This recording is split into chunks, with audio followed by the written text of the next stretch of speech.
So we'll start once people will settle down. Those who want to go, those who want to join the session. Okay, looks like people are so tired.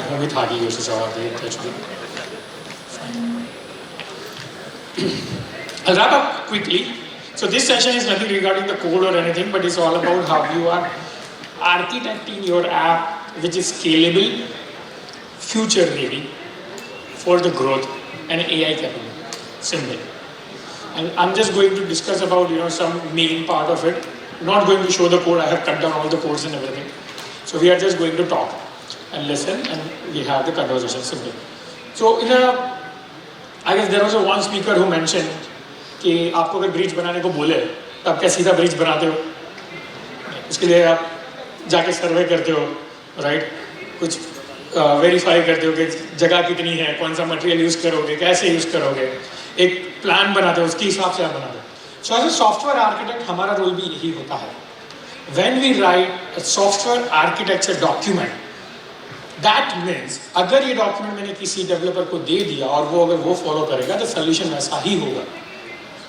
For example, अगर एक architect आपके घर पे आता है, वो एक library का स्केच बनाता है डिटेल्ड में, ठीक है, और वो किसी इंजीनियर को देता है या फिर सुपरवाइजर को देता है कि भाई इसको फॉलो करो और तुम बिल्डिंग बनाओ.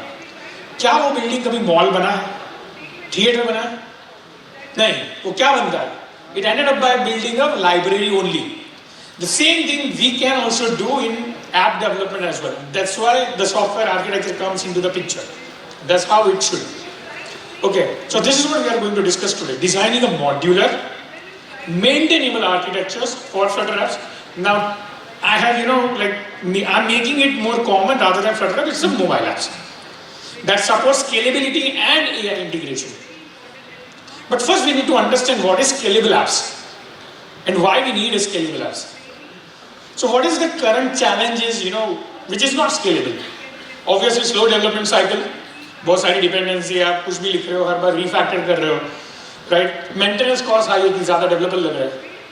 ओके, पुअर परफॉर्मेंस, जब भी करते हो बहुत लोड ले रहा है, कुछ ना कुछ प्रॉब्लम्स चल रहा है, कहीं ना कहीं कुछ फट रहा है. There are lot of tech debts are there.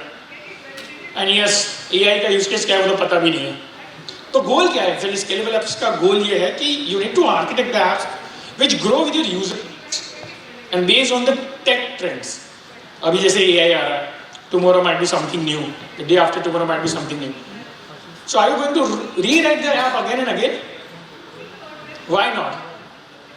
Billing का जो है ना, पगार आओ जो है, right? No, but that's not the right thing. Okay, so there should be some foundation for the scalable apps.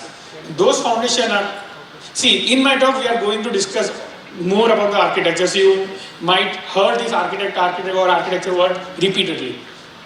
So proper architecture from the start, pluggable and reusable component, which is very like core part of it, and separation of concerns. Have you guys ever heard about the solid principles? The first principle is separation of concerns.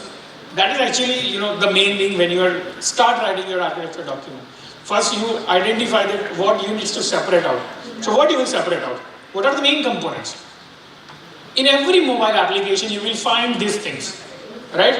You will find components, elements, some small elements. You will find the navigation. Either you are navigating from A page to B page or B page to C page, and when you want to scale your app, you might change your navigation. Okay, the state management. Now the state management, whatever library you are comfortable with, you are going to use it. The state management is again a very core piece of your scalability. Then it comes to the I/O operations. How your application is talking to a server or any third-party APIs or SDK. We just had a discussion that you can add the AI just by having a HTTP call. How you can make sure that call is separated out, right? And the last and most important thing is analytics and instrumentation. अगर कुछ फटा, how you identify that क्या फटा है? अगर कुछ अच्छा चल रहा है, how you identify कि ये अच्छा चल रहा है? अभी कुछ डेटा है, like whatever apps that we have built, हमको पता है कि यार ये बटन टैप करने पे इतनी बार फट रहा है, इतनी बार नहीं फट रहा, इतनी बार फट रहा है, उसमें ये डेटा है, नहीं पता, because we always miss that analytics and instrumentation. So these are something core features or core elements that we always have to think of while developing an apps. Okay, So we talk about the scalability. What is scalability and what are the challenges? Now it comes to the modularity. Okay, so what is the modularization? Splitting the app into independent, reusable modules. Independent. I will follow the same example which Pawan was demoing as a Firebase. Okay, Firebase as a suite have all the independent items, authentication as an independent, analytics as an independent, right? Push notification, cloud device messaging. C2DM was a very long, older. So these are the independent modules. The same thing you have to think of, splitting the app into independent modules, facilitating the plug-and-play development. If you want it, just plug it. It should work out of the box. You do not need to do the app recycle or redevelopment in that case. And why modularization? Faster feature development. That means if you are segregating your one feature, you can dedicate one team. They can work independently. Right? In the morning we discussed that in computer engineering, we are the only field कि engine कोई और बना रहा है, chassis कोई और बना रहा है, tire कोई और बना रहा है, and at the end we are merging it. और वो बनता है, क्या बनता है? ऑटो रिक्शा बनता है, 2 पहिए वाला जिसके अंदर 8 लोग बैठ सकते हैं. Right? This is something that can be built, but no. If you modularize your app and put it in a proper plug-and-play model, you can actually do this independent way. So that's the main idea of the modularization. Easier maintenance and testing because again, your module is independent to each other. You can test it independently. You know what is the input, what is the output, what is the adapter pattern that it is getting used. And last is the parallel team development. Now just consider if you are working in a service-based company where you are getting a similar kind of projects or not so similar kind of projects. But all these elements are common. Authentication, integration of analytics, push notification, state management, right? Can you create each and independent model which can be pluggable on any way? फिर उसके अंदर भले user का class हो या student का class हो, you should be able to plug it. Are we thinking about that way? If yes, then we are going on the scalable or modular way. If not, then we need to think on a right way. So start to build a modular app. Define clear boundaries of each module, what this module can do, what this can't do. Use package or libraries for features like authentication. That means when you are working on it, your features should become like your pub dev package if you are a Flutter developer. Right? Make sure that that can be used by anyone. You can upload it to the pub.dev. ये सोच के साथ अगर चालू करोगे, you will start getting into that mode. That how you will create that independent package. Separate the UI, separate the business logic and data layers. I hope all of you have heard about the clean architecture. What is that? The third one is the clean architecture only. You are separating UI. So what is the role of the UI here? Just to render the data to the user, and whatever the user action are being done by the user, you are just sending back those actions to the business layer or your controller layer. That's it. That should be your UI layer responsibility. If you are writing on one line of code, navigator.push, that's unnecessary. According to this logic. Right? The last is integrated or shared resources. Now what you will do for such resources like theme, which is across your app modules, your constant files. For that you can have a core modules which can be shared across the modules. So you can create one module which can be shared across the modules, and those modules can be an independent one. So if you want to change something over there, you can do it. I'll give an example of our Tata New app. So I work at a company called Tata Digital, and we have an app called Tata New. So I work there as a solution architect. So over there we have you guys ever used the Tata New app? Anyone? Okay, good to see. So you can see that there are a lot of things. In the same application, you can order grocery, electronics, fashion, you can book the hotels, you can book the flights. And you can request for a credit card as well, and you can request for a personal loan as well. Those are so much things within one app. So that architecture should be in such a way that we should not need to write the code again and again and again and again for if anything new comes up. If tomorrow Tata decides that नहीं हमको टाटा का भी यहीं से बेचनी है, तो हम पूरा फ्यूचर लिखने बैठेंगे? No, right? So those are the things that, as in the scalable architecture, the modular, you need to think of it, that what you can plug in. Right? So that's why, and over there, If I'm going to order a grocery, which is something like a big basket, if I'm going to order medicine, which is from the 1mg, if I'm going to order my mobile phone from the Chroma, every brand have their different theming. Big basket looks like green, Chroma looks like black or like some purple, 1mg has some pink kind of thing. Right? So those theming should come, user should not feel कि यार मैंने एक app से दूसरी app में जा रहा हूँ, even though मैं सेम ही ऐप में हूँ, तो वो फीलिंग कैसे दोगे? That's where this core modules comes into the picture with the context. Right? Now everyone have this problem, MVP to scalable app. Because whenever we got an idea, what we do first is we create an MVP. What is MVP? Minimal viable product. And what is the goal of the MVP is to validate your business idea, not your technical skill set. So MVP will never give you an opportunity to write the code in a right way, with the right architecture. So how you move from MVP to scalable apps? So what are the challenges with the MVP? Because it built under the very tight deadlines to prove your business logic or your concept. Correct? Lack of architecture planning, and often developed by external contractors. Correct? Mostly freelancer लोग बनाए हुए बजे हमें कोई आगे यार code तो कितना बंद हो जाए. Right? So, and those are the key issues. The spaghetti code, it's like very difficult to refactor. And जेवा वो project हमारी पास आने तो हमें पहला शो करो. Let's recreate the whole project. Why? Because we will build, another invoice and we'll earn some more money. And sir, maro increment next month. No. So these are the steps. So when you got such kind of opportunity to work on a project which has a lot of spaghetti code, or it's MVP and you want to scale it up, so identify and rewrite the critical component. You need to rewrite something.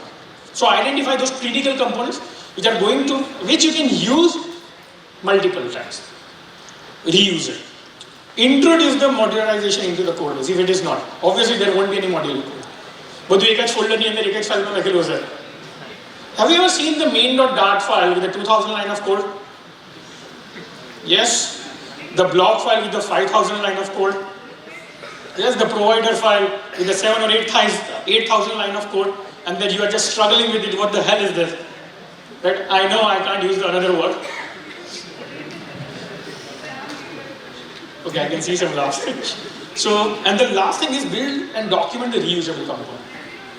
The first point, identify this, refactor it, and last is build and document it.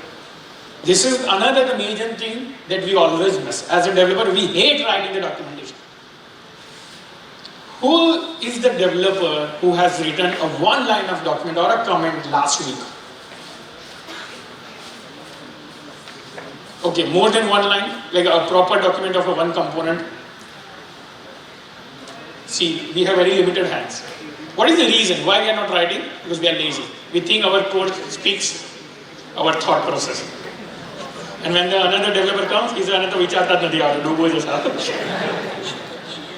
Good. So till now we discussed about the scalability, modularity. Any question till now?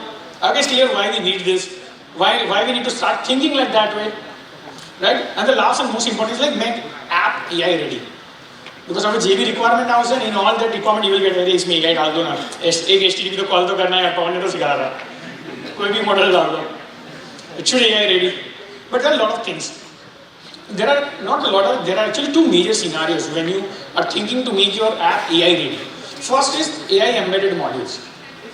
That means your whole app has some modules which are AI embedded. Okay, for example, like your recommendation engine, your personalization. For example, in your home page, if you open your Amazon app, everyone will see different home page. That's called personalization. Okay.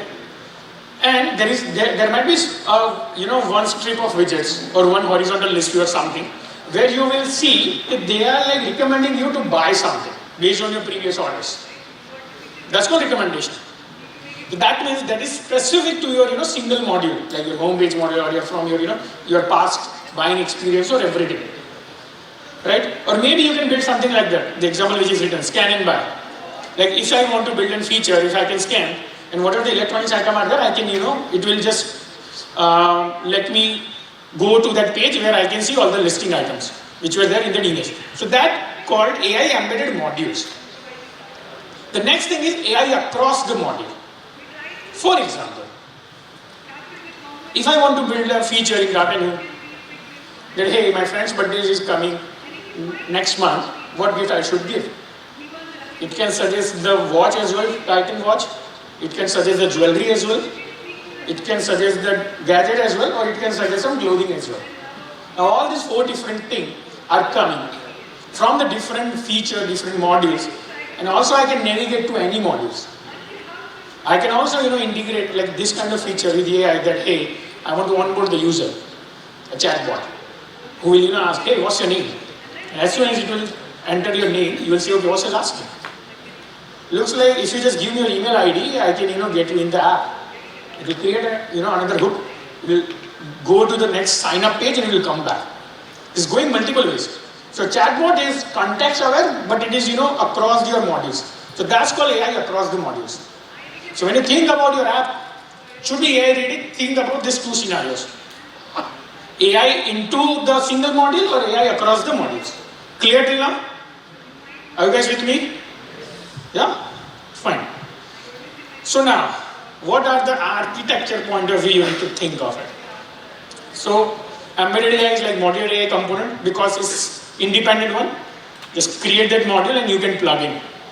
Right? As a recommendation module or easy integration, should not disrupt any other app. That we already discussed in our second slide. Last is more important where you need to store the context from where the user is coming because context is more important. Let me give you an example.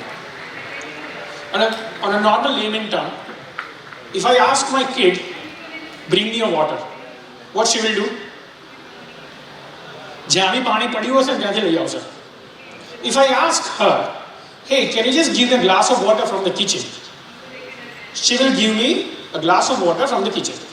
Now next day, if I ask her, hey, can you just give me a hot water? She will go to the kitchen and she will bring me the hot water from the tap. She will not go anywhere else because she is storing that context that okay, my father needs the water from the kitchen only in the glass. So when you are writing an AI ready app which is across your module, make sure you are utilizing the context in the right way. And that's the crux of the whole architecting of the app. So build an architecture that supports the shared data layers. That comes under the core layer. And these are some best practices. I don't think that we are yet right now. So just use APIs which are commonly available, like MLKit, GenKit, TensorFlow. For on-device AI, those devices who supports. Optimize your performance for Flutter using the native code rather than using any ready-made libraries. Because when there are some on-device thing comes with the help of Flutter, better to go on a native code and write that for a performance. And focus on privacy and data security. Because when AI comes in the picture, your AI knows better than your fathers. Right? So thank you so much. That was my talk. I hope you gained some knowledge about architecture.